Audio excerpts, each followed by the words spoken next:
is, what's it been all about? I was interested that Peter mentioned belief, because I think that's been the main thing. Well, that's certainly been the thing I've been involved with. I mean, that is my business. I'm all about helping people believe in themselves, believe in their aspirations, and then believe they can follow them through. So as the initiator of the project, that's what my role was, but there were plenty of other people there, like accountants and solicitors, and people like Rod, who's with us at the back there, who lent all their expertise, all their professional expertise to making the thing happen. And then, you know, it wasn't just, although Broadhempston is quite a kind of wealthy, well-off village, there's certainly people there, a few people in council housing. It's not, we have quite a wide spectrum of people, and quite a wide spectrum of ages, from young families right up to retirees and everywhere in between. And it did feel like it was the beginning of calling all that diversity together behind one common aim. So first of all, like I was saying, the thing was convincing the shop owners. They're just, you know, ordinary folk running a shop, not managing to do it that well, and they were scared witless, they were losing money, they were overwhelmed, and they needed to feel confident that whatever happened next, if there was a community shop, they would be okay, and they wouldn't be under pressure. So that, I spent a lot of time talking to the shop owners and making sure they were happy with becoming landlords to a community shop. Then there was talking to the villagers, and we did that through our, you know, our village hall was packed, and people were very interested. And I think in particular also we had some core group meetings of people, Rod and myself, and some other people had some meetings. And I remember one meeting in particular in the kitchen behind the shop where the light went on, because there we were with, you know, a very successful businessman, property businessman, an accountant, a solicitor, a designer, all these people who were successful in their own right and accustomed to traditional business models, who'd never really even heard of community enterprise before. And I remember the light going on and the feeling, there's a new way of doing something here. In fact, there's a way of doing something here that's even better than the traditional models, because the traditional model was selling the thing, the open market wasn't going to work because of the recession. So, and then there was the negotiating of the lease to make sure that the owners were happy. And then there was the support of the volunteers. Yes, you can do it. You might not have ever run a till before, but you can do it. And it's interesting that, you know, yes, we can. The slogan we adopted was, together we can do it. And that was going on the bottom of all our posters. Together we can do it.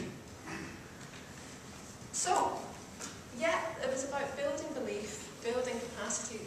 Actually, I don't think that there was a huge amount of capacity building. I think it was about releasing the potential that was already within people. And to me, it's a bit intangible, that. I don't think there's any lack of resources. I think there is a lack of faith. I kind of want to call this talk Leaps of Faith, because that's what it felt like. It was a series of leaps of faith. We're not quite sure if we can do it. What do we know about it? How can we go forward? Okay, I think it's worth it. I'm going to take a leap of faith. And so what is it that fuels this whole process, all these stages, all these things that we went through? I think what it is inspiration. I think inspiration is the fuel that ignites all that. And I think there are 4 things that a community needs to make this successful. The first thing, it needs the vision. It needs to know that there's an alternative, there's an option, there's something different. And that's about, you know, raising awareness. So it's wonderful that, you know, it's gone on to the Archers. And I've been joking with some of the Plunkett, because I wrote lots of articles when we first got going. I wrote lots of articles and contacted TV, Spotlight, Country File, all these people, the BBC, and said in my article, this might read like a cast from the Archers, but these are real people in a real village. And my intention back then was I wanted public interest, I wanted it to get on the telly, I wanted us to be in the news, because I wanted people to realise that there are other options other than you know, straight commercial commerce. So yeah, certainly the awareness and the options. Secondly, as I was saying, I think people need the faith, the confidence and the trust. And that's the process I've been describing as well. Thirdly, the clarity, the models, the resources, the templates, and this is where we were just, it was heaven. We just put the Plunkett Foundation website in place, and all these templates, the questionnaire was there, the lease procedures, the legal procedures, all there, so we didn't have to reinvent the wheel. And I think the more use that can be made of that bank of information and sharing experience, the better. It was the same when we went into recruitment for our shop manager. We could look at, you know, the experience of other shops and that sense of community and being able to phone up other shops who've been through it. Rod and I went to visit the Tallaghton shop in East Devon, which I think is one of it's been established the longest and maybe won an award, and it was so inspiring. It's run like a military operation, and it was so clean and tidy, and it really helped us to see that with our own eyes, so that we could then go back to the village and say, hey, look, we've seen this with our own eyes, it does work, and we can do it too.